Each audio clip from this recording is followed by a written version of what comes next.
We are live. I will post on Twitter.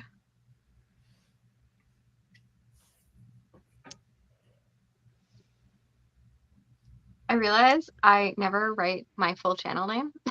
I noticed that last time, and then again, I still just left it as Kira. So You're like one of those singers that only has a first name. You're like, like my I'm name here. is That's all you unique, need to but know. That's yeah. really funny. You're realizing things about yourself, Kier. Yes, I just believe that everyone should know me just based Yeah. my name. No channel needed. Yes. Well, Carol will just link you down below anyway, so. Right. You guys are Yeah. all linked, so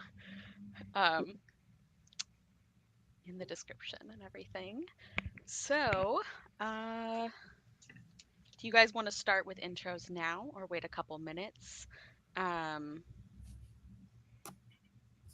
let me see.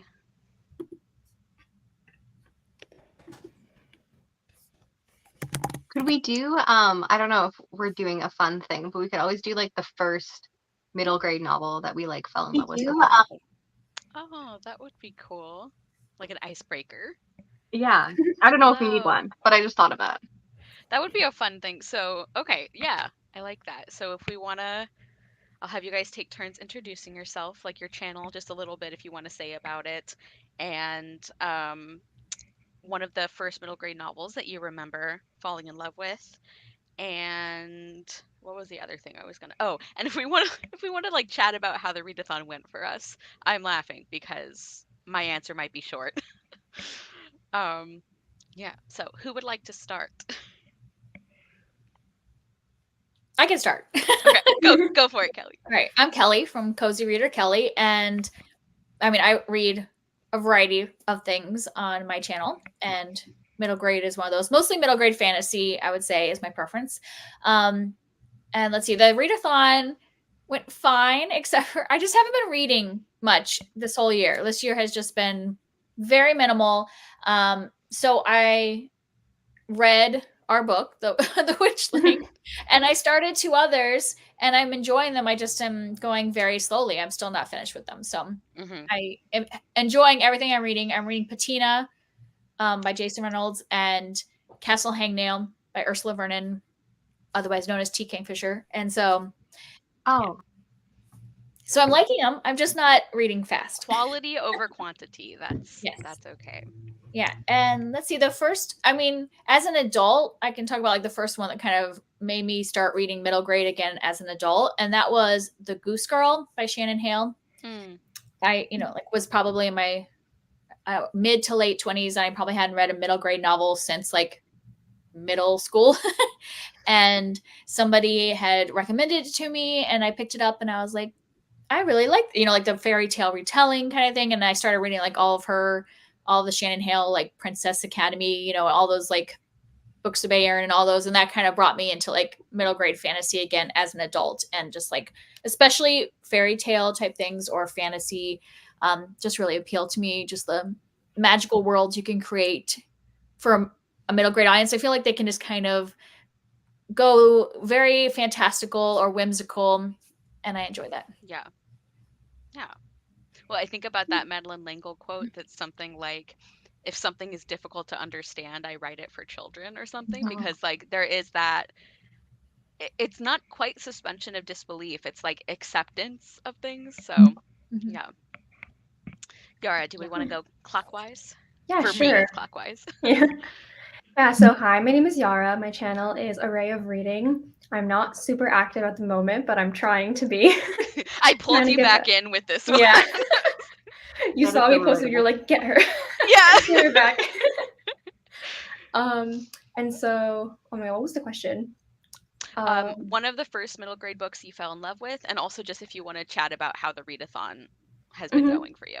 Yeah, so I'll just do the readathon, I guess. I'm actually very proud of myself for this one. I had 3 out of the 4 that I said I was going to read. I did go a little bit beyond the scope of the days of the readathon. I did started too. a little earlier because I was like, I'm not going to be able to read this during the Yes. But yeah, so I read More to the Story by Hannah Khan. Loved it. And I also read The Last Quintista by Donna Barba Higuera. That was amazing. Loved Mhm. that. And Mhm. then I read Witchlings, which was also really great. So pretty good time I had. Yeah. Mhm. And then I was really trying to think about like the first middle grade I fell in love with, because like I'm thinking back to like when I was the middle grade Mhm. age, and I think it was The City of Ember by Oh Jean Duprat, which is also like the first dystopian I read, and like I think because I was probably younger than the target audience because I read it because my older brother was reading it in school, so I was probably like 8 or 9 years old, and I thought it was like so eye-opening, yeah. like Mhm. this world that it was creating about like this like fake world in the future, what the world could be, and like this like analysis on society, which you can kind of go back at this age now, like when you're older, and realize the kind of commentary that it was making. Which I really appreciate about middle grade is that like it's digestible at that age, but then you go back and you're like, I really see what it was trying to say. Yeah, for sure.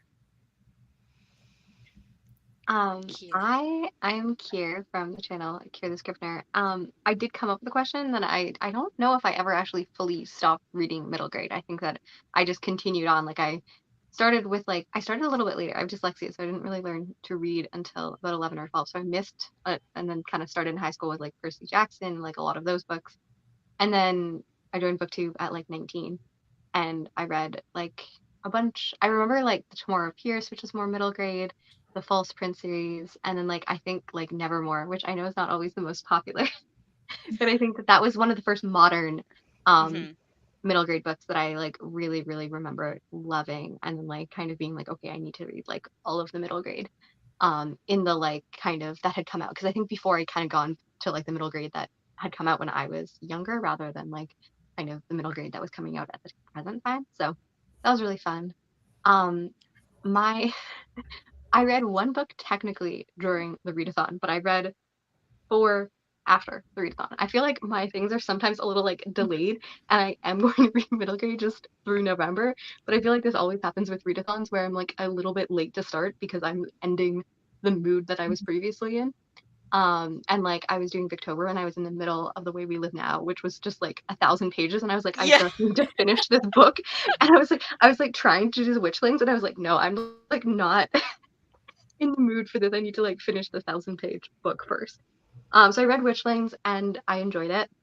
And then I read the Day Boy and the Night Girl and the Light Princess, which um, yeah, Kara loves and recommended from her other live show, The Shop More. Yeah. Um, so yeah, I just had such a fun time with that. I really, really especially liked the Light Princess. I thought that it had to do with like brightness, but it actually has to do with like she loses her gravity. And Yeah. I had such a fun time. And like there's I think like it could also go younger, like it's not necessarily middle grade, but I know people in my church always ask for like recommendations for like children's books, and I'm so bad at doing it. And I was like, hey, read this book, because they're like 6 or 7, so they're a little too young to read like a lot of middle grade. And I'm like, I don't really know children's that well. So that was fun. And then I read Starfish, which I'm obsessed with. And like it's just such a great book. And I love like the representation, and like it deals so well with hard issues. Like when it talks about like writing complexly in a way that like children will understand but also feel represented. Like I felt so powerfully about it. And then I read Harbor Me by Jacqueline Woodson, which was also Mm, just Mhm. so good. She's definitely one of my favorite like authors, and I yeah. love the way that she writes. And it's so great because her son helped narrate the book when he was 10. And there's an interview in the end of the audiobook between her and her son, who's 10 years old. And they're discussing like diverse books and stuff like that. And he's just talking about how much he like loves Jason Reynolds, an author. And it's just, it made me so happy. So, Yeah. yeah. Well, that's amazing. So hi everyone, I'm Kara. My channel is obviously Wild Book Garden because that's where we're we're at right now. I also want to mention that unfortunately Yvette is out sick. So she is our other co-host. I have included her in the links below. But yeah, like everybody, um, we're hoping she gets better very soon, obviously. And yeah, I don't think I need to introduce my channel. I just made the executive decision. I don't need to. My readathon, I also did not read very much. I was talking in our group message that like work unexpectedly was very, very busy the last couple weeks, like more than I anticipated, and I just didn't end up reading much at all. But like, it sounds like all of us had pretty good like quality reading months, which is what happened with me as well. I didn't read many of the books that I had picked, but I really liked the ones I did. What Stays Buried by Suzanne Young was really good, and it's one of those like creepy middle grade books that deals with grief, which is like a very specific combination, but I think it really works. Um, and then also I'm still like currently reading a few that I'm so close to being done with, and I just didn't get to them. Um, but the fifth book in the Book Wanderers series, which is one of my favorites so far, I'm really loving it. And then also the Under the Spotlight, Into the Spotlight, by Carrie Hope Fletcher, which I am really enjoying as well. And obviously, I did read Witchlings, which we'll be talking about for most of the live show. And middle grade book that I first fell in love with, like The Secret Garden is one that was very formative for me because I think also it was one of the first books that I owned myself. Like I was very little, and my aunt and uncle gave me like a couple. It was that book, and actually, it's funny. It was, what's the name of it? The Princess and the Goblin by George MacDonald. So it's funny that we were just talking about him. Which I did not like that one as a kid because I don't think I understood satire. Um, but like The Secret Garden is one of the first ones that I just remember reading over and over. And it still has a special place in my heart, although there are many issues with the book as well. And then another one that I read as a kid was The Invisible Date by Martha Jocelyn, which is so random, but I like read that so many times. It's about this girl who like she finds this like makeup bag and she like just as she's curious, so she like puts on some of the powder and she turns invisible, and it's about trying to turn uninvisible and figure out whose makeup bag this is. Like so weird, but I enjoyed it a lot. um and as an adult, I think one of the things that made me start like intentionally reading middle grade again, because like I had throughout my like teenage and adult reading life, I had like picked up some middle grade books, but I wasn't super like specific or intentional about it. And then like the new Wrinkle in Time movie came out, and a lot of people were like reading the book for the first time, and there were a lot of like negative reviews, a lot of like, not that you have to like it just because it's middle grade, but it was like specifically very condescending reviews about it. Like, I'm sure it's good if you're a child, but I'm too mature for this or whatever. And because I can be very petty, I was like, I'm gonna reread it. And I think that's how I got back into middle grade. It was like from pure spite. Like I'm pretty sure that's like one of the main things that happened. So anyway, those were very long answers, but yeah, so be sure to follow everybody who's in the description. And we're going to start talking about Witchlings by Claribel A. Ortega. This was our first time doing a group book, so be sure to let us know how you guys felt about that addition to the readathon. And I also want to mention briefly some content warnings. So for the discussion of Witchlings, kidnapping and child abuse and neglect, mostly off page, but those things are going to, I think, come up in discussion. So just be aware of that. And yeah, let's go ahead and get started. So if we want to just kind of start with our overall thoughts, if you want to share a rating, you can. Um, and also if it was one that you guys had read before. I know Yvette had read it before, um, but I don't know if the rest of you had. So I don't know who wants to go first. Should we go backwards? Kier, do you want to go? Yes, it's so funny because I'm third in my thing, so I keep on thinking Yara Yeah. is after me. Anyways, yeah, I gave it 3.5 stars. I really liked it. I think that there was like there's something a little bit missing for me. And like with the like I could never feel fully like I loved it, but I think I don't know, it's the writing maybe in some ways, just like I felt like a little bit of a distant from it, but like I loved Valley's story so much. Like I thought like the discussion of like child abuse and of like friendship and also like the understanding, like I cried when the two of them like reconciled after like not getting along, and like that understanding, like I just like I felt it deep in my soul. And I just thought that like the different ways in which the character development and like dynamics was, yeah, it just made me really, really happy Yeah. to see their characters. And I also just like loved their names. Like I loved, like sometimes it can be really weird to like have characters named like Valley and Quill and all of these other things. Seven. Yeah. Seven, but yeah, it worked so well. Like I loved it. I didn't even Yeah. notice it at first. And then like as it went on, I was like, oh. And yeah, it felt super magical, and like I was really like in the magic of the thing, which made Yeah. me really happy.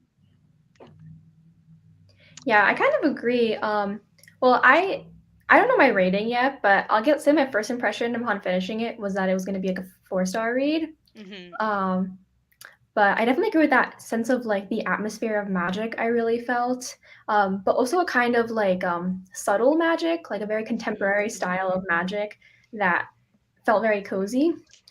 And I think what surprised me about the book was how much talk of injustice there was Yeah. and class consciousness. um, because I just had no idea that it was going to talk about those things. I feel like the summary, like the synopsis on the back of the book, does like, I guess it does an accurate job of portraying what the book is about, but I feel like it doesn't go anywhere near the scope of what the book actually delves into. And like I said, like with the child abuse storyline. Yeah. So I feel like for that reason, like I was very pleasantly surprised by like how much it went into. Yeah. Yep. Definitely. Kelly, what were your thoughts? Okay. Well, I had just finished it like an hour ago, so I think I'm giving it a 4 because sometimes I have to sit, but I think it's a 4. I really enjoyed it. I really liked this magical world. I was a little nervous going in because I had read Ghost Squad, and which is also written by Claribel A. Ortega, and though I liked it, I didn't like it. It felt too modern because it's like set in the real world. Where this one, I was like, oh, I love that she's creating this whole, magic world and the fantasy. Though there is a point where you find out that it is in our world, which Yeah. I was upset by that because I like that you're creating this whole thing, and then now you're like breaking the fourth wall for me. Yeah, yeah. Like, She just really wanted to reference who was it that they referenced? Yeah, I can't The remember. writer. Because they were referencing a specific story. Now I don't remember. I don't either, Yeah. but I remember having a similar moment of like, wait a second, like, Like, what do you mean this is taking place in yeah, the because real world? they're talking about the magical towns and how there's like this. It almost it's like in our world, but not in our world. But I was also just kind of like, okay, cool. So this is all magic all the time, and then they're like mentioning real people, and I'm like, hold on. Yeah, I can't even remember what they called it. Like kind of like the Muggle world. What did they call The it? common world, or I don't know, it was something like that. Yeah, it was just some random title. I'm like, no. I like your world. Like, just stay in this world. But I did really enjoy the like 12 towns, and like I don't know how many are going to be in the series, but it seems like maybe we'll explore more of the world. I liked that, and the cursed forest and all the creatures and things. I liked that the like spells. I mean, were the spells all like in Spanish? Is that? I think so, yeah. So I like that, she did that instead of like, the whole like Latin thing that so many do. So it made it more original. And yeah, I really liked the characters, like you guys said, and the like bond. Especially since like at the beginning, I was like, 7, you are driving me nuts, and you need to like, just calm down and realize that Valley isn't as bad as you think. I know. Yeah.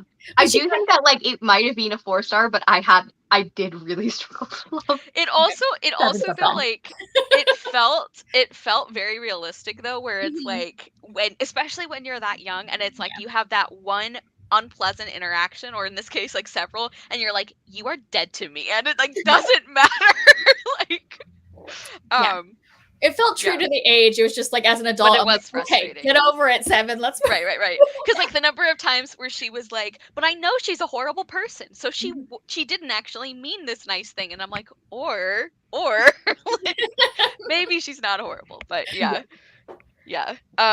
I really enjoyed it. I'm so glad that this ended up as our book club pick, because it wasn't one that I was necessarily like planning to read super soon. Like the premise never really interested me, and even though I really liked Ghost Squad, I just wasn't pulled to read this one, but I ended up really enjoying it. Like I think I'm at like a 4.5 stars. I think it could have been a 5, except that there were some things about the ending that I think sort of undercut some of the things that I loved about the book.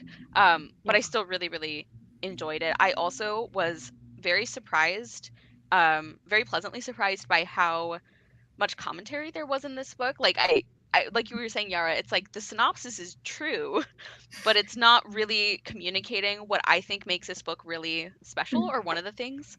Um, yeah, so I really enjoyed that. I love a mean girl redemption arc. I love girls being friends. So like all of that with like Valley and Seven, I ended up really, really loving. I also listened to this on audio, and I think the narrator was super talented, and she also just had like Yeah. one of the most beautiful and pleasant voices to listen to, like Yeah. very soothing. I don't know. Um, so yeah, I ended up really, really really enjoying it. And I'm actually very excited to continue the series. Like, this wasn't a series that I was anticipating, I don't know, seeking out, but now I'm like actively interested in like the other books. I think that's going to be fun. I think that's hilarious that like they have toad races. Like, what? That was one of the things where I was like, really? Like, Edgar Allan Toad. I love that. I'm like, do I really Yeah. want to watch a toad race? But I mean, I'm glad that she came up with like this Yeah. thing, you know, that And it was so ingrained in the language, like instead of Yes. like it would just be like, oh, it's a toad's day or something like that. Like I don't like Yeah. in place of like a curse word or something. Like What was Yeah. there- Well, and what frogging. was that one? yeah. Yeah. What was that one word they used a lot where I'm like, normally I feel like it can be kind of annoying when authors like overuse that, but I'm like, this works. This works so well. was it toadstool? Toadstool, Because they maybe. measured everything by toadstools, right? Oh, Yeah, yeah. Which Yeah. is one of the reasons why I assumed this wasn't the real world. Like, Yeah, that's Well, what I'm and like. I wish Some language around it. yeah. Yeah, it wasn't really explained. Like I feel like they should have, or she should have like had like kind of an introduction at the beginning of like, I don't know, some kind of like, by the way, we live in like a world that is like kind of like very similar to Harry Potter, where it's like it's beside, like it's in the real world, but it's a separate society in that world. And like that wasn't communicated. But Yeah. yeah, 'cause Sorry, I go was ahead. like in the Yara. afterward, she talks about like how like she based this town off of like a real town in New York City. yeah, the Hudson New York Valley. I City, thought in that's New so York. cool. Yeah. And, like Bear Mountain is like called Oso Mountain. Yeah. And so like I kind of didn't in my mind I thought it was just like this is like an alternate reality world, Mhm. and that like they're all kind of like, you know, the Pixar movie Onward, on how Mhm. like there's like all these like mythical creatures, but they're very like grounded in reality. Like it's not Mhm. a very high fantasy setting. Yeah. Yeah. I guess that's what she was trying to do, like make it very like seamlessly intertwined with the real world. I was almost picturing it, I think like it was I don't know. It's like, you know, in like Celtic stories, especially, there's like that veil Yeah. idea where it's like there's kind of like you were saying, Yara, with like multiple realities, where it's like there's the real world, and then there's like a barrier, and then right Mhm. up against that is like the other world. So I think I was maybe picturing like all this magical community stuff that is like in a physical location in the real world, but like I don't know, not, you can't get there. Yeah. Oh, I don't know. I'm like not sure Halloween what I was Town, picturing. maybe. Yes. Like Halloween Town. Um yeah. Yeah. Almost like some like magical realism or fabulism stories where it's Mhm. like you just kind of have to go with it, I guess. Which Mhm. I was until I realized that there was more real world stuff than I thought, and I was like, "Hold on. I'm Yeah, Yeah. it threw me off first, even before he mentioned the name of like the real world. It was like she kept talking about how the last impossible task was in 1965, and I'm like, okay, so are you using our way of categorizing time? And I'm like, oh, because you're in our world. And yeah. I'm like, talking about 1965 all of a sudden, it's just like what? Yeah. Yeah. Well, and also like I assume that like Toadstool is like a specific unchanging unit of measurement, but it was kind of funny because it reminded me of like way back in ye olden times when a foot was a unit of measurement that was literally just the size of the king's foot. Yep. And I'm like, Mhm. that is so like that is so like messy and non-standard. So I'm just picturing like picking up any toadstool and it's like, yeah, it was like this big. Like I want which I like know a is short not what story happened. argument with being like, no, this is the right like Yeah, toadstool, yeah. and it's like the different kind of like whatever, and them like debating the kind that is the right Yeah. kind of measurement. Like good luck doing something on the International Space Station with Yeah. toadstools, Yeah. inaccurate toadstool measurements. But I mean, it didn't actually bother me. It was just funny to like think about because they're Mhm. all referring to it like it's the same unit of measurement. But Yeah. yeah, actually, so this leads into another thing that I thought was super interesting. How did you guys feel about the balance of tone in this book? Because there's obviously a lot of like fun and whimsical and kind of like light elements. But we've also talked about there being quite a lot of like heavy Mhm. issues that this deals with that we weren't even expecting. So I wanted to hear from you guys about how effective you think that was, if it like did that balance well for you.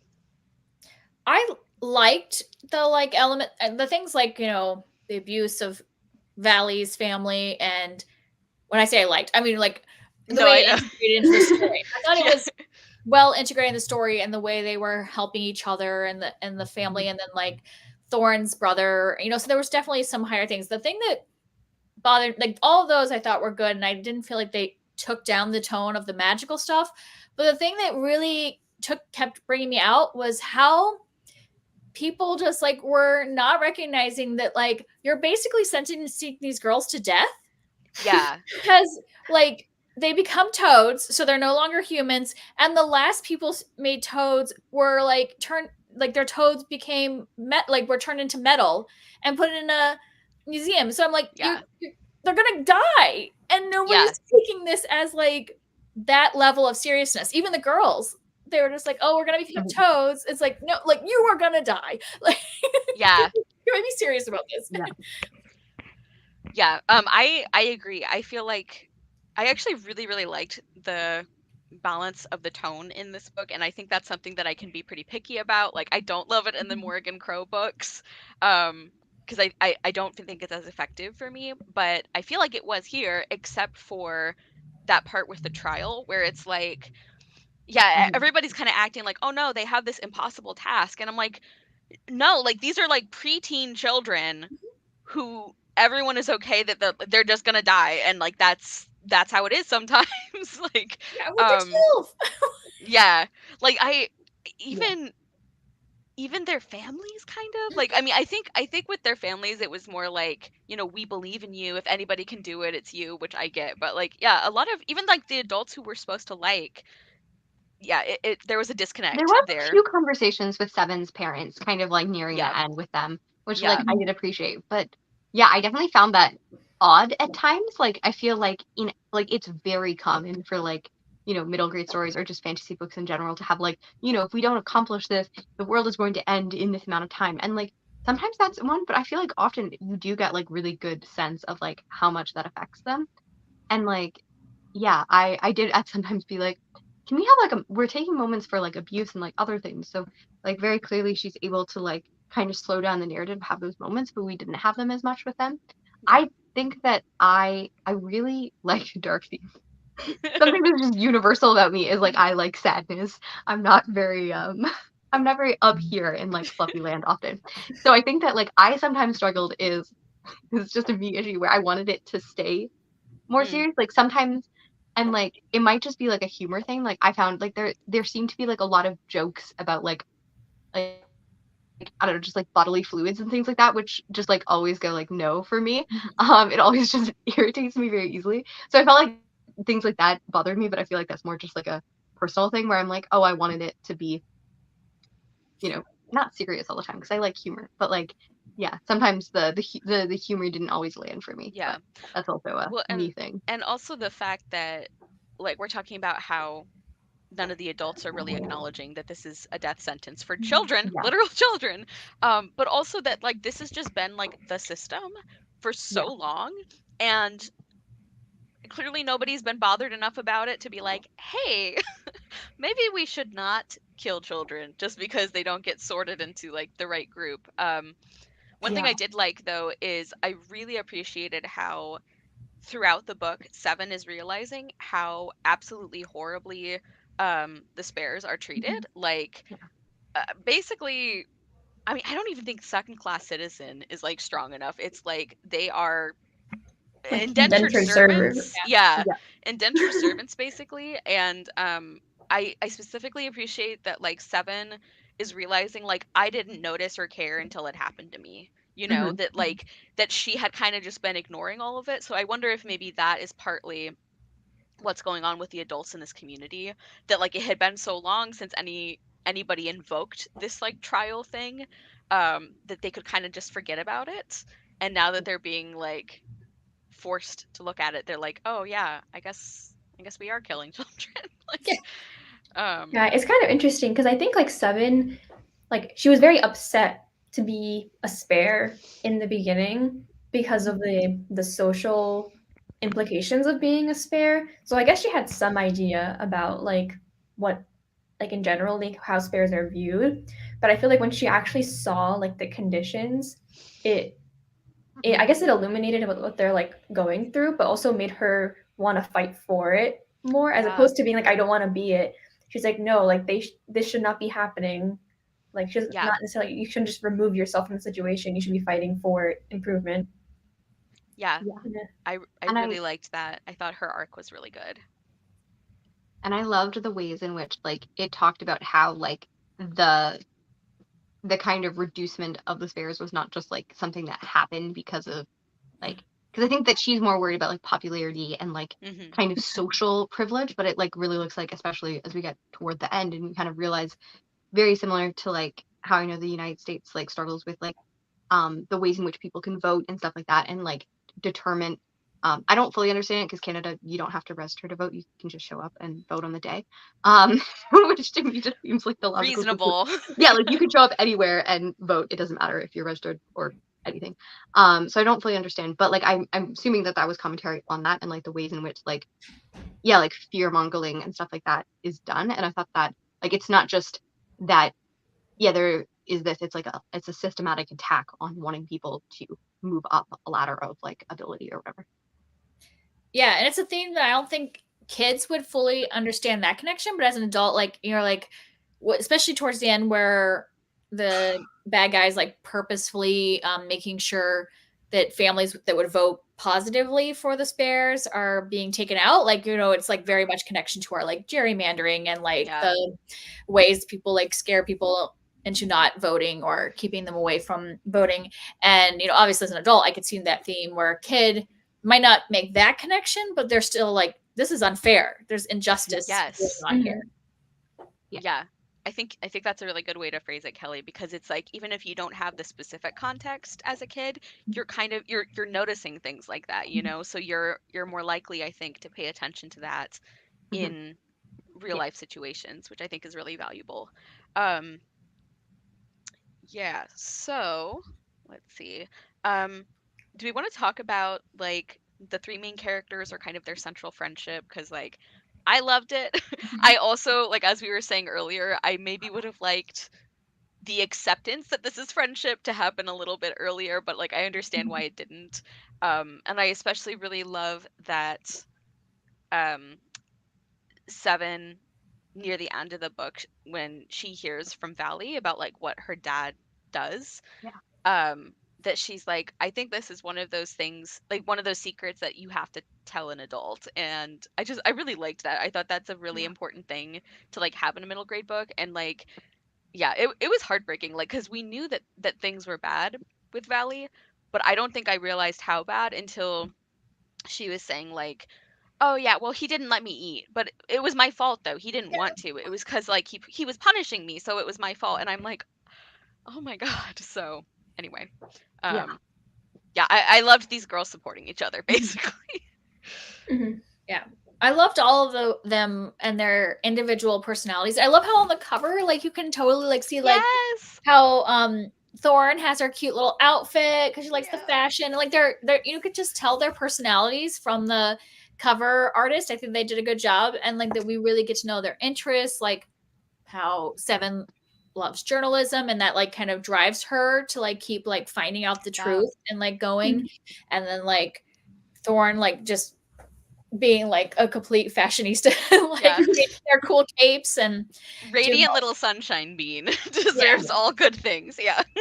So I do love that they all are very unique, but then they come to like really appreciate each other. And yeah, I wish that like I know that I wanted 7 to get over that more early at the beginning, but I thought it was realistic.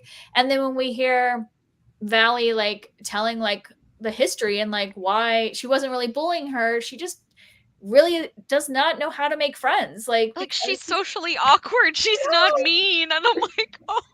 Like I after the way her love dad's the trying to sneak mayonnaise, was it, into her thing? Oh my gosh! Oh, she's like, oh, it's supposed to make your hair soft. The last time, so I just tried to do it secretly. Yeah, I found that convincing. I was like, yeah, like if you are like a kid who has been very specifically cut off from any real friendships, then you're like, I know. It's like, I'm going to secretly do things they're not expecting to like help them with stuff. Like it just, yeah. Mm-hmm. Well, there's also an acknowledgement that she was like, yeah, no, I did laugh that one time, and like I shouldn't have, and stuff like that. Of like, also, it's okay for a good kid to like have that peer pressure of like, you know, joining in on bullying. That doesn't mean, you know what I mean. And also, you can still apologize for it and stuff. Yeah. Well, and that happened with Polly then later. I liked that they finally had that conversation of like, you know, that Polly isn't just become the new mean girl, that like she was falling under that peer pressure that a lot of kids do, that like, oh, I need to fit in with this new group and I did it the wrong way, but let's talk it out and figure it out eventually. Yeah. Well, I think I was a little less forgiving of Polly than I was just gonna say I was a little bit more mad at Polly than maybe I should have been. I'm like, I don't know if you could come back, Polly. Like, you can't sit with us. You're Polly, I forgot. Oh, I'm probably saying it wrong. She's 12. I know. But there is a level of like her also saying that she was worried about like putting her success in like in Seven's face, which I thought was like an aspect that I thought was really interesting, because like it's like all that they ever dreamed, and she secluded, so she probably like felt kind of guilty about seceding where she hadn't. So there's like that level of that as well, which I thought was complexity versus her just like it's just being like a popularity kind of thing. Right. Yeah, that's true. Yeah. No, I totally understood like why she acted the way she did. I guess like I felt it was so like 180 for her to like cold shoulder her completely. Like I feel like it'd be more realistic for her to just like I guess slowly ice away, because she's like, I don't know how to respond, I don't know what to say in order to like if it was more like, oh, like I meant to invite you to the party and I just forgot, you know, like stuff like that where it's more gradual. But yeah, it is realistic, like, and I do think it was handled well. Yeah, or even then to have like an argument early on, because like obviously like, you know, you kind of see Seven's temper with Valley, so I feel like it would be natural for them to like have like a not a fight, but like just a like misunderstanding of being like, no, like of something in there with like, you know, like I wanted you here, or you know, something like that. Yeah, I really thought that Thorin, like I wanted more of Thorin, because like the big part that I had struggled with was like her brother died, her twin brother. Yes. Like that is like horrifying. Like it was addressed, but like it did not feel like it was addressed to like the level that it should have been. Like your twin brother was eaten in front of you. Yeah. Like like it was so like not low key exactly, but I also thought it was gonna be dealt with more. Like it was to the point where I'm like, okay, is he actually not dead? Like, are we gonna find out that they can bring him back? Because that's what I thought too. Because I'm like, they're not acting like a child got murdered in front of them. Like, well, and I do wonder, was he actually, or was he kidnapped by the Night Beast, and we assume he's dead? Like, is there a possibility that he will come back? Maybe there might be a possibility. I hope so. Still, like to her, he's gone forever. Yeah. And there's like no like, and I did start the second book, and like he's still not there. So like it's like mentioned in the first chapter that her family is like really grieving, and I was like, I feel like this was an overreaction because it just wasn't present in the first one. But yeah. Also, I don't know if I'm remembering incorrectly, but wasn't there something about how people in the town like blamed Thorn? Yes. Thorn? I'm that's an Yes. extra Child, layer of trauma. That really, really bothered me. And I wonder how much of it is intentional because, like, the community aspects of this, like, Mhm. town, they're, like, very cozy, you know, and there's, like, Yeah. all these little shops and, like, but then you start finding out, like, Mm. wait a second, like, a lot of these adults are kind of the worst. Like, Yeah. blaming a child for not defeating this horrible monster that, like, killed her brother. Yeah, it just I remember that too, Yara. I was like, this is a lot. There's a lot. Yeah. Yeah. Yeah. I remember being at the end in particular, like when the adult, like there was like at least like 9 adults in the room, and then they were like beefing with the 3 spares, and I'm like, you're really beefing with these 12-year-old kids Yeah. over like these political issues, and I'm like, specifically these kids. I'm like, if you Yeah. can't see a bigger picture here, or like, It's like the like PTA mom who's standing up to scream at the 7th grader, and it's like, ma'am, like, you are an adult. Like, can you just yeah. Like, because the One, kids like, are very mature, and I think they're written very well, but, like, they are children, so it did feel a little odd to have some of the adults, like you said, Yara, like, beefing with these, like, preteens, like, I don't know. well, yeah, and they're so little. Like, it's not like it wouldn't be okay if they were like 15 or 16 too, but like a 16-year-old like is just like a slightly littler adult, right? It's like a 12-year-old is like a 12-year-old. Like, Yeah. you don't look at a 12-year-old and think, I'm talking to another adult that just looks young. You're like, no, this is a child.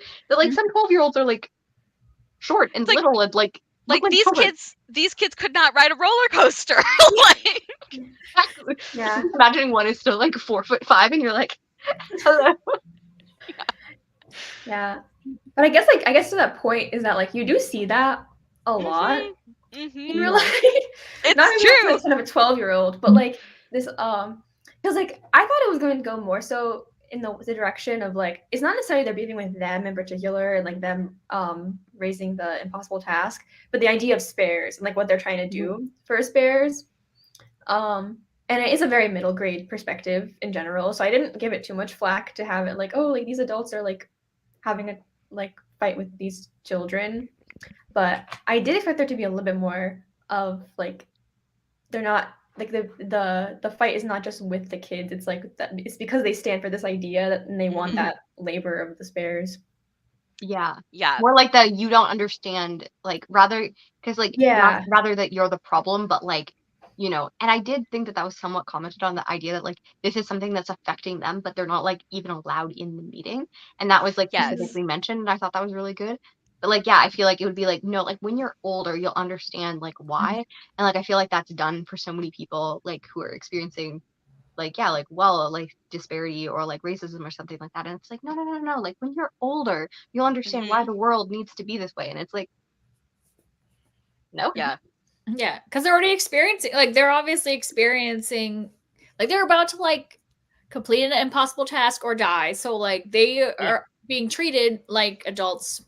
So, why not be at the table for the Yeah. Yeah. discussion? Yeah, I think that was like a really well done like part of how frustrating it Yeah. is because like even when you're not that little like I mean speaking of like Yeah. voting, it's like the number of things where it's like there are so many of us who like realize something is wrong and we just have to wait and see if a bunch of like old white men in Congress agree. Like, you know, there's like things you Yeah. can do, and I'm not saying there isn't, but like um yeah, one thing that really struck me about those parts of the book is they're like they did everything they can and now they just have to be like, well, I hope everybody can make it to the meeting to decide if we're people, you know, like yeah. Yeah. Well, I think it hit me. Like, I'm 26. So I've been voting for 8 years, and we have tons of elections. Never majorities. But like that's something that like my family and just like conservative people just say to me all the time. They're like, when you're like when I was older, I voted like NDP, which is our kind of like socialist party, or like things like that, and they'll just like be like so dismissive of my viewpoints because I'm a young person. So very clearly, like my my views are like when I get older, I'll become more conservative. I don't know, like I'll piff the things because I'm so idealistic and I can't like understand real things that are going on in the world. And I'm like, now I'm just like I'm in like my mid-20s, and I was like, am I still getting this? As in like I can't understand my own things, and I've been like in the political sphere for almost 10 years. It's like absurd to me, but Hmm. Yeah, again, real life parallels. Like, Yeah. yeah, just like so funny. adults reading middle grade and they're like, this is about voting rights. Like, Apparently that's what I care about. But this book is a lot. It gives you a lot of stuff to talk about. Yeah. yeah, yeah. Yeah. Oh, sorry if you Go had. ahead, Kelly. No, I go just ahead. want to know how other people felt about the big twist. Like, did you catch on, Yes, or was that that. No, I felt that's something. perfect. That was the next thing that I was going to talk about. So go ahead, Yeah, you guys. I felt something was fishy when like the town uncle like saved them. Like he appeared out of nowhere. Mm-hmm. I didn't think that he was gonna be like the lost spares. Like that was a Yeah. twist. Mhm. But I I was like, thought I feel like Edgar something. Allan Toad was the uncle. That was my That thing would've- through the whole thing. I thought Oh. he was carrying around the uncle. Yeah. And I was like, oh, this is gonna be so good. And then it didn't happen.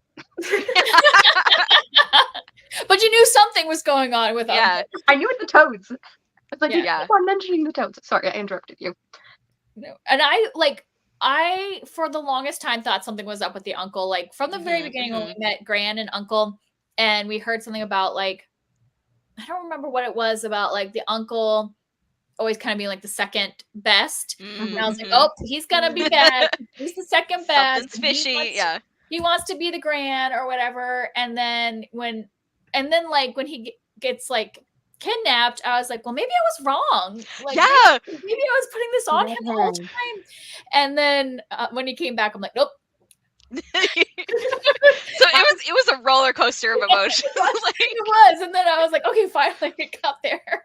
Like I had something similar to Kelly, you and Yara, because like I also was like suspicious of the uncle at first when he first started getting taken because or when he first showed up to help them, I think, because I feel like I've read so much that anytime somebody shows up in the nick of time, I'm like, like kind of side-eyeing you, like just a little bit, like, how did you get here so quickly? But then when he got taken, I was like, maybe I was wrong. So like I thought something was up with the uncle, but I also did not. I assumed that the last spares were either dead or that we were going to find out something else horrible had happened to them. Hello, Yvette. We were so sad you Hi. couldn't join us. I hope you're feeling a little better. Um, we're obviously in the middle of discussing the big twist ending right now, so we'd love to hear your thoughts too, Yvette. Yeah.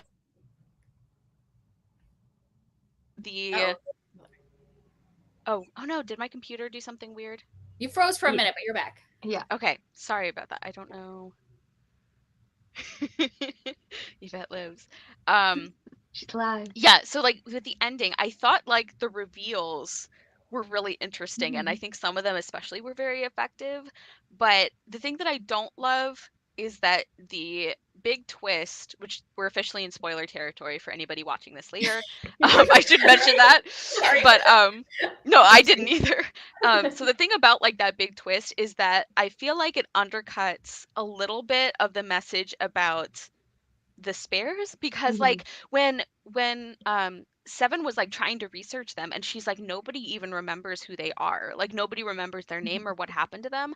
I thought that was very effective as like commentary on how easy it is for people to like fall through the cracks and stuff like that. And so to have them turn out to be like evil all along, like it was Yeah. surprising, but I was disappointed because I thought the story for me felt more effective when they were kind of like casualties of this apathy, you know? Yeah. So yeah, I don't know if you guys had Well, and I thoughts on think that part. that like having having a minority group as the villain is always Mhm. it's always icky to me. Like I don't know if any of you are like Marvel fans, but like it had this summer where like Secret Invasions where it's like these people that are represented as refugees are actually the people invading, and it's just like no, Mhm. don't like. And like I think there's so much on like the ways and things systematically work, and I think to have that as someone who like, and I think maybe even like if it could have gone like Launder or something like that, that like they like escaped and then they originally like one of these positions to like advocate for spares or like to like represent something, and then it's just like almost like that burnout or like like exhaustion of like feeling so worn down by things that they like turn to like more extreme measures. But to have it off the bat where it's like this idea that like, yeah, then it, obviously people are allowed to be messy, but it just felt very much like, and then they did it and then they became evil. And Yeah. like, yeah, it just, And it was for power. Like yeah, they were actively fighting against rights for other spares, yeah. and that was part of what really bothered me. Like I would have found it, I think I would have had a lot less issue with the ending if this weren't if this group of spares weren't like the only past spares that we Mhm. heard about. Like if Mhm. this had maybe happened like for a few generations, and they all had just been enchanted so that their names were forgotten and stuff, Yeah. and then we find out that a few of them are the reason, that they were kind of the ones who turned bad and the others weren't. Like I feel like that would have felt more balanced. Mhm. um and yeah, Yeah. Kira, I think you have a great point too about like making the oppressed group the villain is like, I think it's a hard thing to do in a way that doesn't feel icky. Yeah. um Yeah. Though I wonder yeah. if because they didn't really feel like they were spares. Because so like it almost like, you know, that was part of why they took over the role. They're like, we shouldn't have been spares. We were never Mhm. meant to be spares. And That's even true. like when the grant came back, they were like, oh, like we're not spares. like, Yeah. like I don't know what you're talking about. Like we were never meant to be spares. You did this to us. Not like that we ended up in the bottom three. Like that. Like you made us Hmm. spares. And so it was almost like if you compare them to the girls who like, obviously weren't happy to be spares at the beginning, but like really embraced their, group and like their challenges and are fighting for other spares compared to like those guys that are like, no, Yeah. you did this to us instead of, and we're gonna come and get you all. I don't know if that's what she was going for. I still think it is a little like awkward to have them be the villains, but like I don't know if that's what she was kind of like aiming at, was the different way to approach being a spare. Right. That Yeah, maybe we're supposed to notice like you guys should be on their side, and their response would be that they're not actually spares. Sorry, Yara, go ahead. oh yeah, I was gonna say that I think I just wish that their villainy was a bit more nuanced, I guess. Yes. Like I think I would have appreciated I don't think it's like or like not a way to go, or a storyline to explore, but I think it should have like, yeah, like you said, like focused on something like a specific commentary, and like maybe this is what it's going to eventually be in this series about Right. like the idea that being a spare is like socially constructed. Mhm. um like it's just decided Hmm. upon that like you don't fit one of these things, and so we are placing you in this other category, like literally like an other category. Yeah. Mhm. um and so maybe like it'll be like a situation where like the core three girls kind of understand that perspective and then work towards kind of dismantling maybe the house system Yeah. that Yeah. like with other people in general. Like maybe that's like the old, I don't know what the author's planning. Mhm. But I feel like I just felt I didn't like, yeah, like that it was just like the big bad, the evil people. Like I It's feel like like you expected Yeah. them to be like, Mwah! Like it was very, Honestly. yeah. Yeah, because Did you I feel like elsewhere in the book, and with like the amount of like, commentary that we can discuss for this book, like it was very, I think, nuanced in a lot of Mhm. other places, like in terms of the characters and um like all the different issues, like the way that it talks about like abuse and like bullying, but also how sometimes maybe it's not bullying and it's just, like I think there was a lot of that was very thoughtful and that was much more Mhm. nuanced. And so when we get to the end and it's kind of like it's like full on villain monologue moment. Yeah. It felt, I think, especially jarring because the rest of the book didn't feel like that to me. mhm. Yeah. Did you guys feel like you understood what a spare was? Because I think that that was part of my issue with it. Is like, because I originally thought like there was only like one spare or whatever, but there's Mm, three, and I think the rest of them had four. So like, and like it's kind of hinted at the end that actually it's like almost the idea that they're like too powerful, and that's like why they're kind of out, so that they're not going to bound together and like have it, which I think was kind of something. I don't know. It felt that way because like Seven ended up being incredibly powerful, and obviously the old uncles were also incredibly powerful. So it kind of felt like almost that it's like the lying of being like I'm just referencing other things, but the I don't say the Owl Academy, the Umbrella Academy, where like one of the things is, I guess that's a spoiler. Anyways, but someone is You're super like, powerful. forget that example. Not example, but like someone is more powerful, but is told that they're not powerful in order to like control their power. It's like the kind of like make them have low self-esteem so they don't actually like rise up. Yeah. But like, yeah, I felt like I didn't understand what what spares were and like why they were spares and why they weren't in big groups. Like I didn't understand. I understood like the consequence of them being spares, but I didn't understand like why spares existed in the first place. I think I understood the spare sorting. The only part that I found a little confusing was like the difference between like like what made them like lose their magic after. Yeah. Like cuz if you're a spare, you still have a little bit of power, but also sometimes you don't, and then how that's related to the task.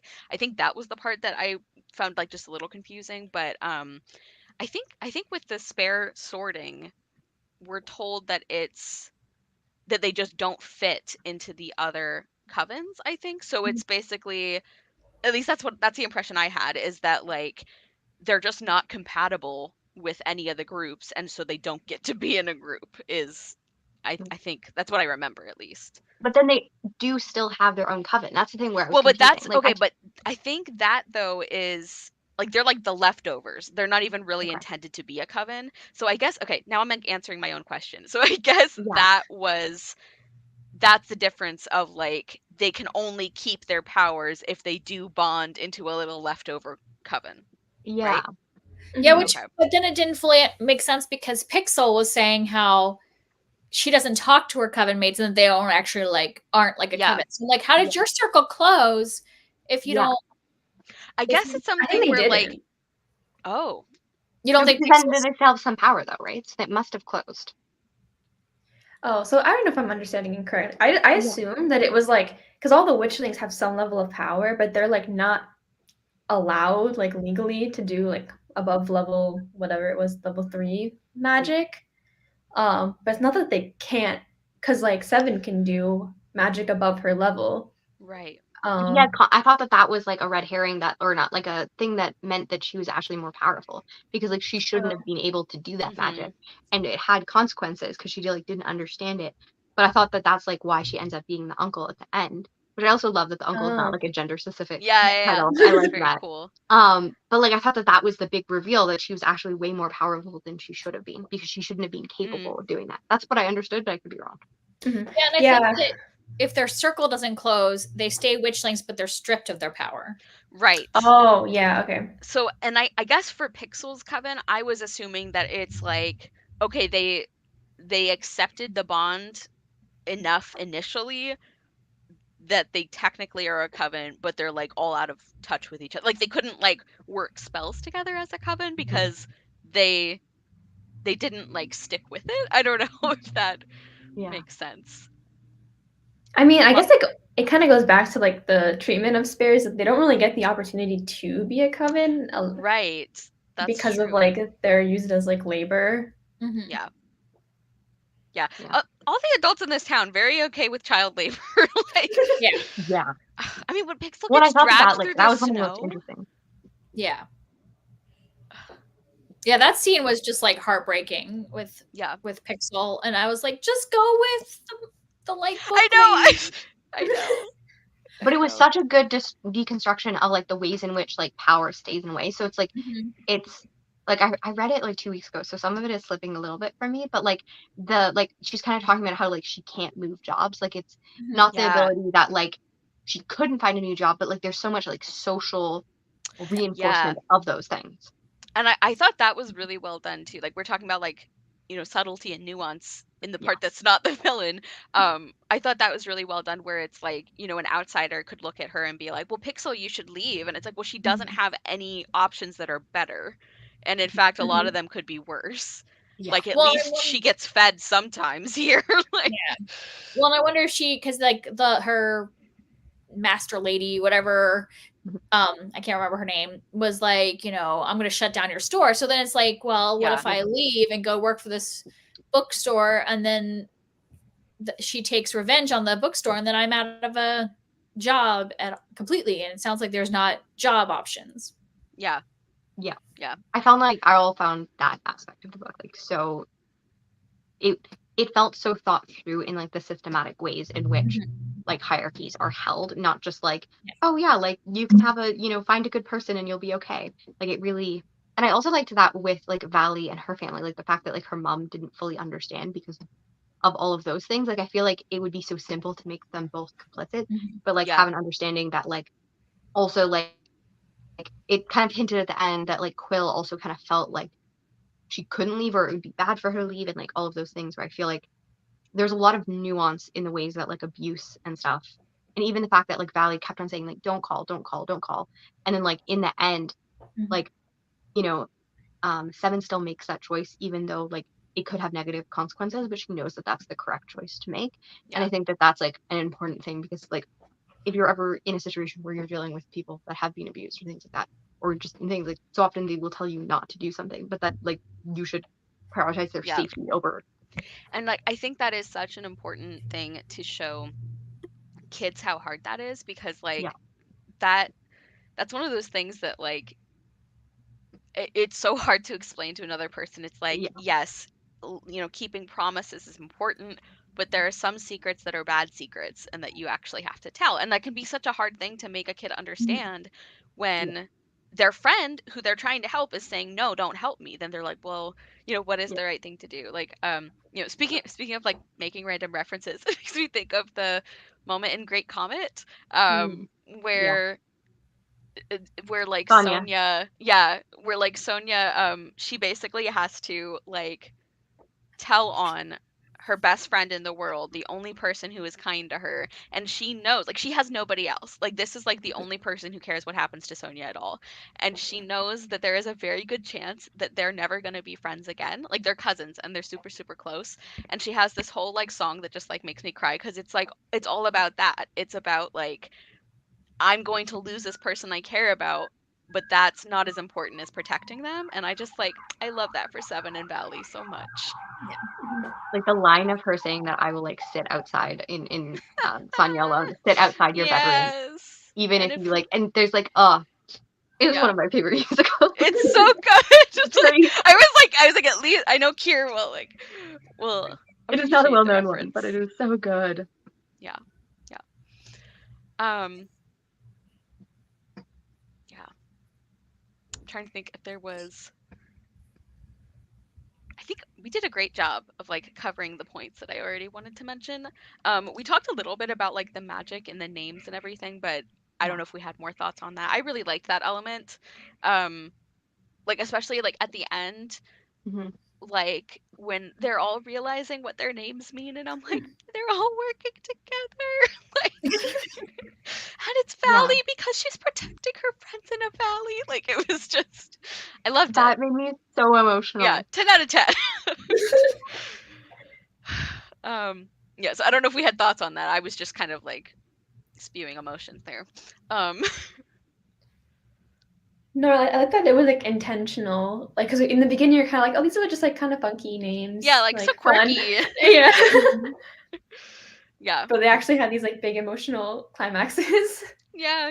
And I thought that was so cool that like it's like a prophecy almost, where it's like everybody knows that their name is incredibly important, but we don't know what it means until it happens. Like I thought that was very cool. As opposed to like sometimes you read stories and like the characters have very applicable names and you're like, so were you born with this name? And nobody thought it was weird. Well, so I like that they explained it. Yeah, I don't know if it's drawing on, because I think that it's in other cultures as well, but I know like particularly in like indigenous culture, like it's very common to like have names that represent things. And that's something that happens in I'm forgetting she writes Rebecca Roanhorse in her middle grade novel.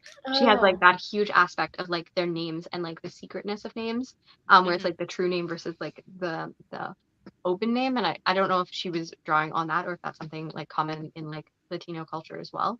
But I thought that was like a cool heritage thing as well. Mhm. Yeah. Yeah. Yeah. I liked how much of this book was about like community and family and caring about people, and how like family doesn't always mean the people Hmm. who are genetically related to you, you know. Yeah. Like the found family I thought was Yeah. really good. And I like that this book, it used things like, you know, inheriting magic sort of, and like the family connections. It used that without feeling like a weird fixation on bloodlines, you know, Hmm. because like sometimes, I don't know, sometimes I read books where it's like I think the magic system being connected to like your family or your past or your culture, I think that's very cool, but I think sometimes it can feel a little bit like iffy when you get into like, I don't know, not like eugenics Yeah. exactly, but it can almost feel a Yeah. little bit like a focus on like breeding or Mhm. bloodlines in a way that just Mhm. feels a little odd to me. So I like that this book didn't feel like that. And it like can sometimes like almost like delegitimize like adoption or found family or like things like Yeah. that. Right, But I like like that her an parents are both from the overfixation. same coven, correctly? Yeah. I think her parents, I Yes, don't I think remember. so. and I think I that think like so. there's sometimes references to like the ways that they connected and stuff like that. And I thought that that was interesting. But like her being in a different coven like is not like is they like fully like support and encourage. And I did really appreciate like yeah, her parents didn't always like the full gravity of the situation, but I thought that they were positive examples in like middle grade fiction where like so often the parents are absent, and there was Yeah. a few scenes in which like they had like conversations with her, and like she had the conversation about like Valley with her parents, and like I just thought that those were really important because like I think it's so important to show like complexity. So often people don't have fantastic relationships with their parents, so it's like good to show those complexities, but to have like she doesn't really have any like beef with her family, and I thought that Yeah. that was really nice to see. Yeah. Mhm. I liked that as well. And also like I'm thinking more about like, yeah, she has great parents, but why were they somewhat Yeah. unconcerned about like the trial? But I am also thinking like the alternatives are also not great, you know? Yeah. Like if Seven didn't call for the trial, um they all possibly could have lost all their magic, but they definitely would have been indentured servants essentially. And Mhm. I Yeah. it kind of feels like there's not even a lot that like your family or like other people can do about that because it is so ingrained in their social structure. So I'm not saying that those things would be like even Yeah. worse than them being killed or being turned into toads and then killed. But I do wonder if maybe part of it is like they're all bad options, you know, and so we're just going to try and like support you since you've already made this choice. Um Yeah. I don't know if maybe that was part of it. Well, I do think there was a level of like you see the kind of ways in the fact that like her parents are very like pro like spare rights and stuff like that, and that's something like Yes. her dad I think mentions like they hadn't really talked to her about it because they didn't want to burden her with it, but like they were going, and it like very much is hinted that like they would have done that and supported like spare rights whether their daughter was a spare or not. So like there's that strong Yes. moral center that even though we don't see that a lot, it feels like Mhm. it's present. Yeah. And I like also that like we find out that this spare rights bill has been in the works and like Yeah. it's coming to a head now because they have, I guess, like very slowly different towns have been voting on it. But like that I also appreciate because it, you know, we've been talking about like, man, a lot of the adults in this town kind of suck, Yeah. but it's nice to have that where it's like, oh, people have already noticed that this was a problem. You know, it's Yeah. not like nobody cares. Um, it's just like taking longer to do something about it than it should. So I like that we have that. Um, Yeah. Going back to yeah, the point about the villains like reveal, yeah, Yeah. because you mentioned the amendment, and it reminded me. I guess a part that I kind of liked that you talked about was how even though like the three toads or frog, whatever, yeah, they were motivated kind of by like power. They knew that they're like the people that they suspected in the beginning because of like they wanted to keep spares lowly because of like they were like the upper class or Yeah. like the hmm, wealthy people. There, that wasn't not true. Like yeah, they they were like roles in it, and then like the villains like basically like what's the word, like use that in Yeah. order to like, fulfill their goal. Yeah. Yeah, they used So the they- prejudices that were already present and like that they were willing to. Because like I'm forgetting a little bit, but like yeah, like Valley's father was more on board and he became less on board because of his daughter, correct? Yes, I think so. He was starting to be a little less of a fan because Yeah. it would affect him personally, which also I appreciate that like that happens, Mhm. but also he's still a piece of trash. Like, Yeah. you know, it's like sometimes people will realize one thing, but they're still like not a good person. Yeah. But yeah, Yara, I'm really glad that you mentioned that because I do think that is a really important like thing to show, and Yeah. it also is just very effective in the story. Um, that it's not like all those other adults were misunderstood. Like they Mhm. meant it. Mhm. Yeah. They just had somebody who was like taking advantage of that and manipulating that sentiment. Mhm. And Yeah. because I think they were even before the like Toad bad guys started this whole thing, like set this whole thing in motion, like they were already like trying to get rid of this bill, you know, or trying Yeah. to like Mhm.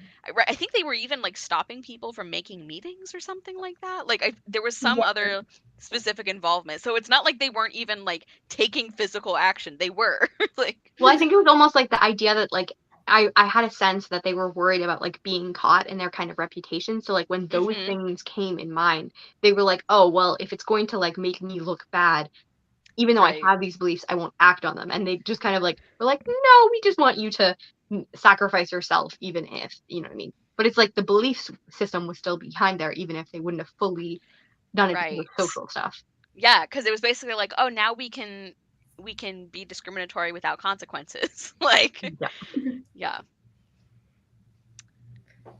One last thing that like unrelated from that, but I liked the ghost Alaric. Oh, I think yeah. his name. Oh yeah, he was so great. He was so funny, and there was a lot of humor. I guess we didn't talk about that, but there is like a lot of humor in this book. Mhm. Yeah. And I was laughing so hard when he was just like, you can see 1962, you can see all this other dates, but specifically not yesterday. Yeah, yeah, yeah. It's gonna That take a could long time to process. Don't worry yeah. about Yeah. Or he's I like, oh, hi, spares. Oh, never mind. Yeah. Probably like going with their whole like end.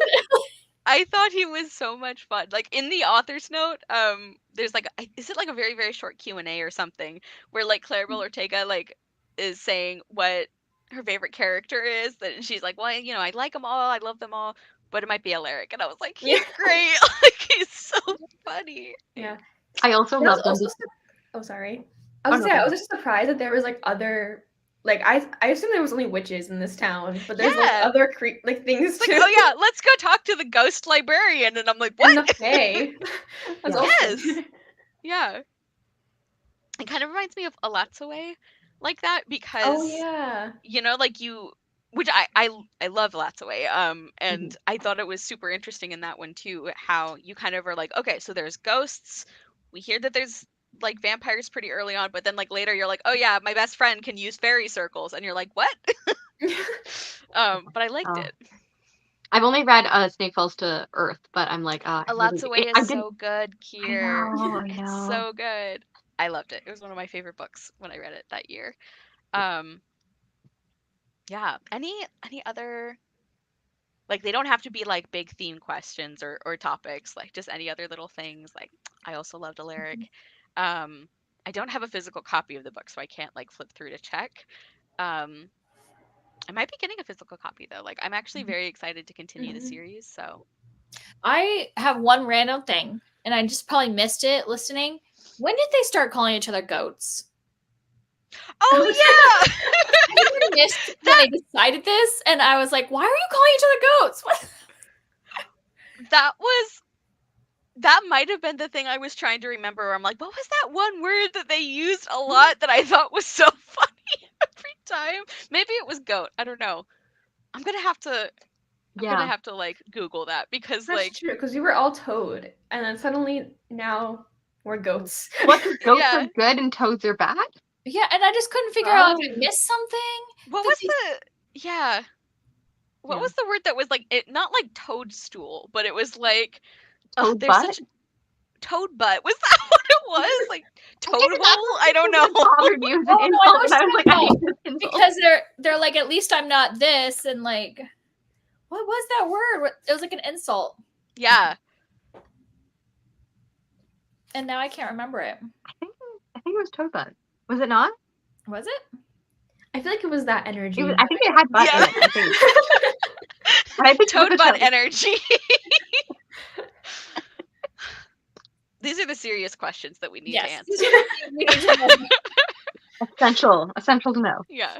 I do. That never gave us thoughts. I'm sad. I wanted to hear her thoughts, especially since she read it twice. I know. I hope she's resting and feeling better. That too. Has she read book 2? Because I definitely do want to read book 2, but then is it going to have a cliffhanger? Because like that's, I feel like this one, not like a cliffhanger, but we know like this whole thing with her being able to talk to the night beast. I'm like, well, what's going on? Yeah. What's happening here? Is there going to be 3, 4, 5? Yvette Do we know? has read book 2. Oh. Does it You see. feel, Yvette, like there's going to be a 3 based on book 2? I think I think that there is at least. I'm gonna. yeah, I thought I remember seeing it on Goodreads or something. Yeah, Maybe I have not. it open because I had my. Oh no, there's only 2. Oh, there's a 1.5. Witchling, the warmest winter. Well, she Oh. doesn't remember. Never mind.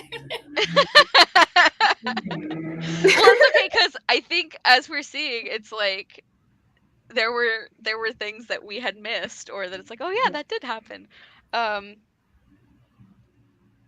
Yeah, it definitely feels. I don't know why, but it feels to me like this would be like a series rather than just 2 companion books or something. Mhm. I also think it's really funny that apparently the second book, it's like those frog games are a big deal. Yeah. Oh yeah, no. Like, this isn't some throwaway like, oh Yeah, yeah, it's we like do and the toad toad- racing. And the toad games, isn't it? What's it called? The Golden Gold- Toad games. The I read gold- the first few, the Golden Frog games. I read the first few chapters, and it's all some conniving between which coven gets to host which ones, and they're like having little like wars because like people are like exploding things because they want to like disgrace one coven so that they can like host the covens, which I'm really hoping, because I do feel like some of it I felt like I was like, we were so insular on this story, I didn't like understand everything. So like I hope it expands a little bit. I And honestly, I would be really excited for book 2 to mainly just be petty witch drama. Like, that would be kind of fun after how heavy some of this book got. It's like, Mhm.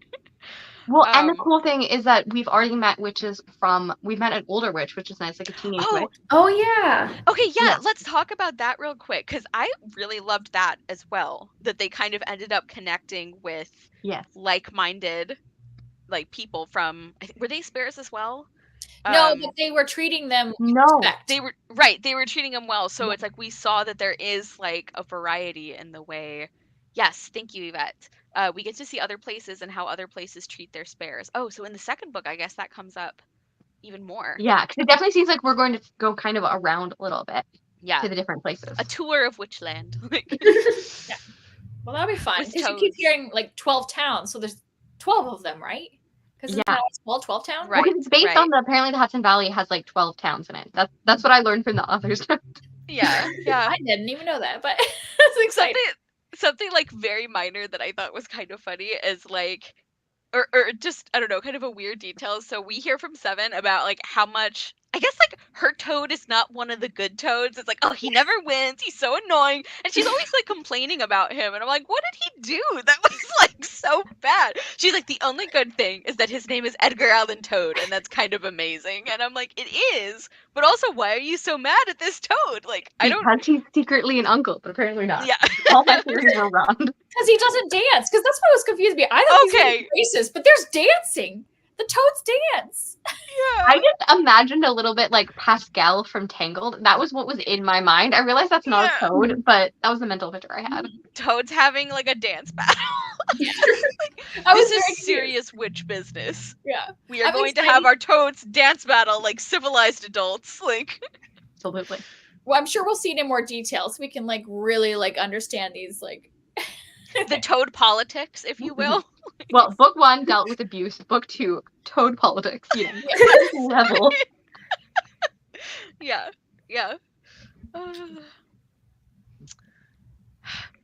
well, any other thoughts?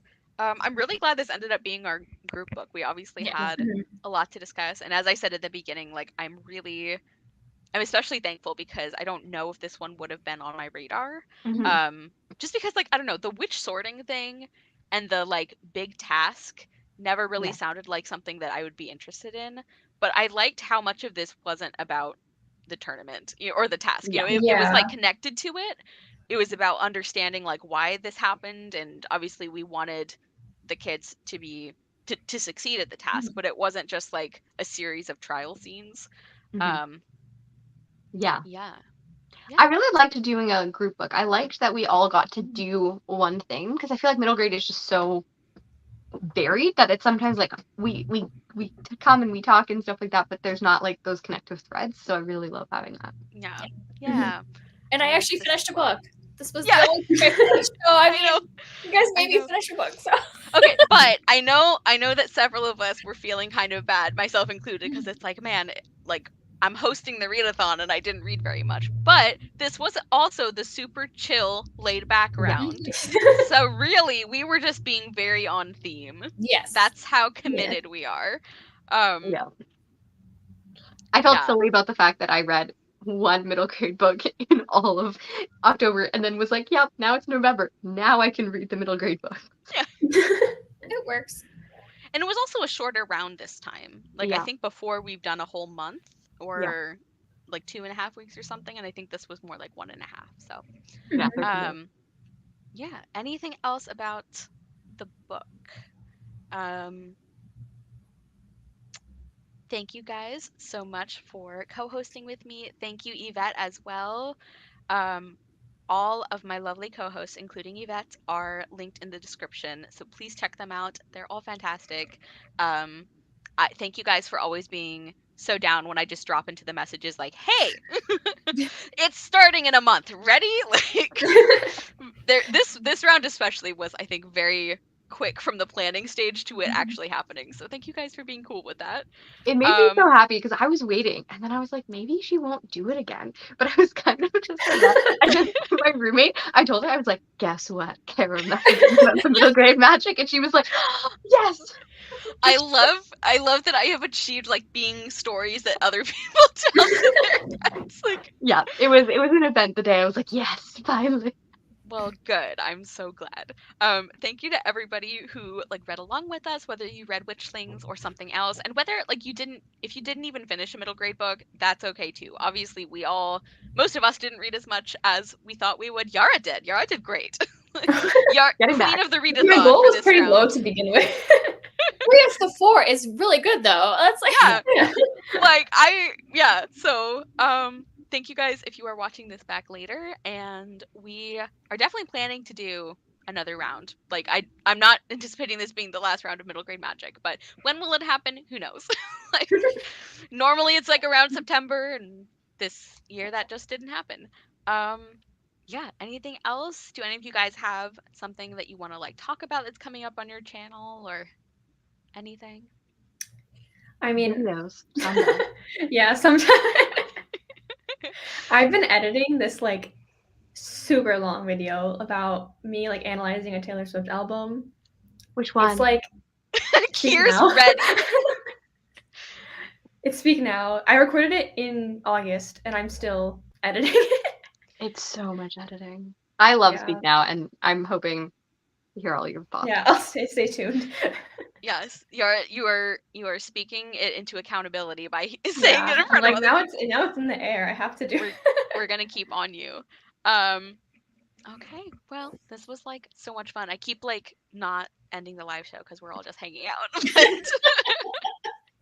But yeah, so thank you guys if you read with us. Thank you if you watch this later. There will be more middle grade magic to come. And yeah, thanks for being here. Bye. Bye.